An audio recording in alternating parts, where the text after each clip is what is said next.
сағат 11-ден 20 минут кетті. Біз Кумамото префектурасындамыз. Тіліміз шаршаңқы.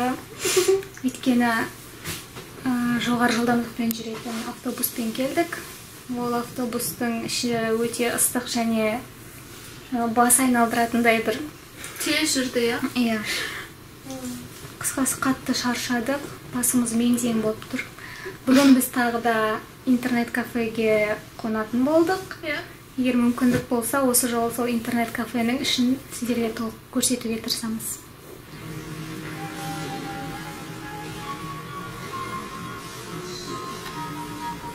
Мына жерде жапондардың комикстары, мангалардың толып тұрған коллекциясы. Кез келген адам осы жерден қалағанын тауып, күні бойы осы интернет-кафеде жатып оқи алады.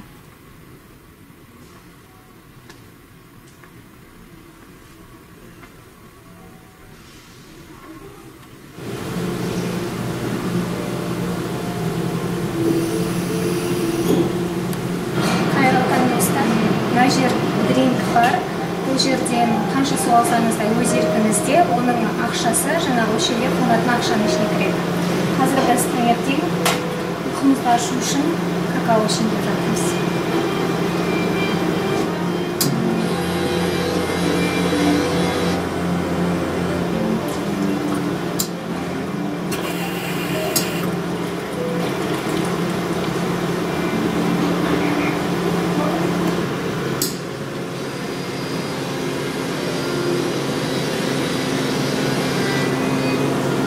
Жерде көп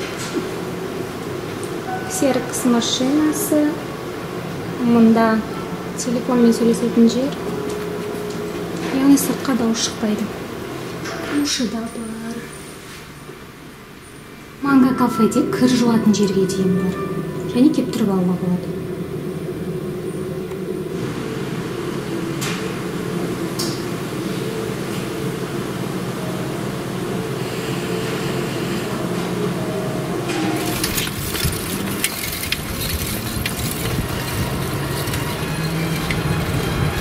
Таңғы сағат 7:30, балалар сабаққа бара жатыр.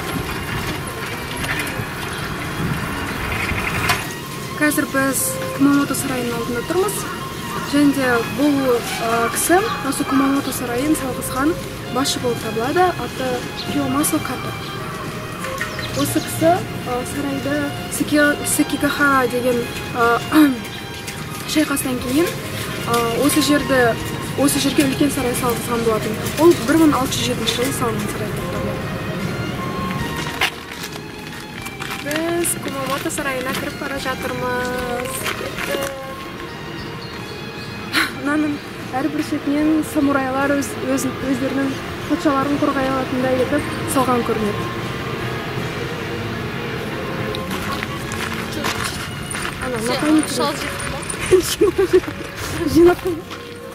Біз қазір Кумамото сарайының комплекс жағына бара жатырмыз. Негізгі жағына.